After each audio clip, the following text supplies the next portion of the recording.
नमस्कार मित्रांनो, कसे आहात? आय होप मजेत असेल. करत आहे ब्लॉगची सुरुवात त्याआधी तुम्हा सर्वांना स्नेह प्रेमपूर्वक नमस्कार. तुम्हा सर्वांचं स्वागत आहे मिरत आहे ब्लॉगमध्ये. हा भोपळा आहे, भोपळा अर्धा कापलाय आणि बाहेर सोलण्यासाठी आलेली आहे. मित्रांनो, काल माझी एवढी आपदा झाली, फार म्हणजे फार त्रास झाला. ह्या दोघी काय चालत नाहीये. आम्ही आमच्या शेताला गेलेलो, मी यांना घेऊन गेलेले. ते म्हणाले जाऊ नको, ह्या चालत नाही, ह्यांना सवय नाहीये चालायची. मी म्हटलं जाऊन द्या, खातील बिचाऱ्या. आणि खरंच काल भरपूर यांनी खाल्लं बरं का. ऐकतच नाही, पुढे चालायला ऐकतच नाही येत. जाता जाता 1 तास लागला. येताना पण थोडं इथं कॉर्नर आपल्या शेतापासनं मागे मागे मागे मागे रेलतात. आणि आमचा घोटाळा फार झाला बरं का. दुपारी एकदा सर आली पावसाची, मग थोड्या वेळ थांबलो. एवढ्या जणांचं खुरपण केलं, कधीच पाऊस नाही आला. आपण तिकडे खुरपायला लागलो, 2दा पाऊस आला. 5:30ला तर एवढा पाऊस आला, मुसळधारच पाऊस आला. मग म्हटलं चला सुटावा जाता. सगळ्या रस्त्याने ते कामाच्या अंगामध्ये गणवेश तसाच, शर्ट पॅन्ट आणि अशा गाया घेऊन आम्ही भिजत भिजत भिजत भिजत आलो. घरी येऊन बघते तर ब्रुनो पण भिजला. इथं बाहेरच होता ना, पावसामध्ये ब्रुनो बाहेरच होता. तो शेडमध्ये बसला की नाही काय माहिती. कोंबड्यासाठी आम्ही त्याला इथंच ठेवलेलं नाही, तर तो पण येतो आमच्या बरोबर. काल दुसरे कुत्रे आलेत, त्यांच्या तिकडे ते फवारणी करतात. त्यांचा कुत्रा आले, त्यांचं कुत्रा लय आगाव. एकटा असलं ना काय नाही करत, बरोबर कोणी असलं ना लगेच आक्रमण करतो, हल्ला करतो. असले घातक असतात. माणसंही असेच असतात. मालकांचे गुण नेहमी प्राण्यांमध्ये असतात. त्यांच्या कुत्रं पाळो, त्यांनी काही पाळो.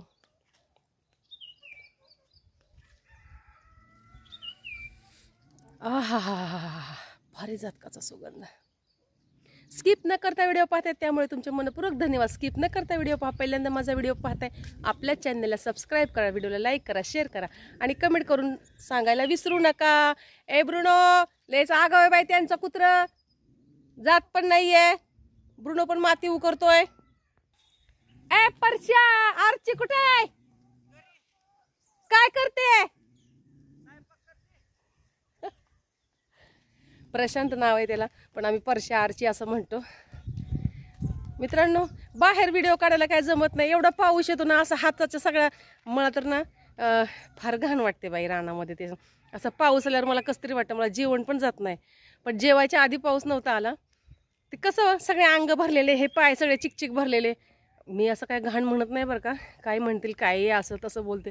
पण काय माहिती, काम करताना असं हाताचं चिक्कल वगैरे झालं ना की मग जेवूशी वाटत नाही शेतामध्ये डबे काढून. आणि का जेवूशी वाटत नाहीये, आपण झाडाखाली बसतो ना, ते किडे लगेच येतात इकडून तिकडून, असं वळवळ करून येतात. झालं मग गोंधळ. असू दे, चल ब्रुना. कोंबड्या ओरडत आहेत, काय करावा. ही एक फांदी आपण लावलेली.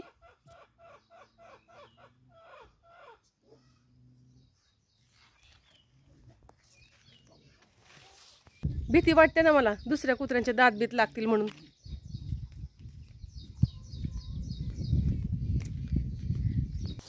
कालचं मित्रांनो, काय तो पाऊस आणि काय ती धम्माल शेतामध्ये. लगेच आम्ही धावत धावत, एक वस्ती आहे तिकडे गेलोत. वस्तीकडे भोपळा सोलते, त्या वस्तीकडे गेलोत. तिथं थांबलोत थोड्या वेळ. त्यांच्या घरी पेशंट होतं, त्यांनाही थोडा विरंगुळा. कसं असतं ना, वय झालेलं असतं. त्यांचं वय झालेलं आहे, काय माहिती, त्या अंथरुणात आहे. आज त्यांना हे 3रं वर्ष चालू आहे. मी पाहते काय करता. उद्या आपलं काय होईल ते सांगता येत नाहीये. आणि कोणालाच असं होऊ नये, अंथरुणाला कोणी खिळू नये. कारण का, एवढे दिवस त्यांनी कष्ट केलेले असतात. तरुणपणामध्ये सगळं कष्ट केलेलं असतं आणि आता अंथरुणात पडून राहायचं दिवसभर. त्यांच्याजवळ कोणी बसून राहतं का सांगा बरं. हे सिटी आहे का, की सिटी आहे, प्रॉपर्टी पैसेवाले असेल तर ठीक आहे, त्यांची खूप म्हणजे हे होतं. म्हणजे त्यांना वारंवार लक्ष देत येतं. आता सगळे कामाधंद्याला जातील, मग ह्यांना जेव्हा भूक लागेल तेव्हा, की मला पाणी दे पटकन, मला असं सगळं ठेवून जातात. ठीक आहे, पण फरकच आहे हो. असं असेल तर आपण म्हणूया 1 कप चहा कर, असं आहे का त्यांना वेळेलाच भेटणार सकाळी ते संध्याकाळी. मग मला ते पाहून त्यांना लई कसं तरी वाटलं. पण काय करणार, आपण काहीच करू शकत नाही. आपले उद्या सांगू शकत नाही उद्या काय होणार आहे. सो मित्रांनो, छोटासा व्हिडिओ आहे, तोपर्यंत क्षमस्व.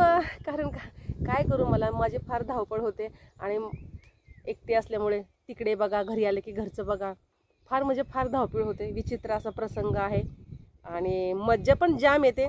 पण काहीतरी एक कोणी असं असलं ना स्पेशल, थोडंसं व्हिडिओ पकडायला किंवा मोबाईल पकडायला काय वाटत नाही आहे. तरी मी जेवणाचे वगैरे छोटे छोटे व्हिडिओ टाकते. तुम्ही ते पण व्हिडिओ माझे पाहताय, त्यामुळे तुमच्या मनपूर्वक धन्यवाद. एवढा आपलेपणा मला भरभरून प्रेम देत आहे सगळे. आणि आता मी तुमची मीराताई तुमची रजा घेते, इथेच थांबते. पुन्हा रुजू होणाऱ्या नव्याने उद्याच्या व्हिडिओमध्ये. तोपर्यंत धन्यवाद. काळजी घ्या स्वतःची आणि इतरांची. बाय मित्रांनो.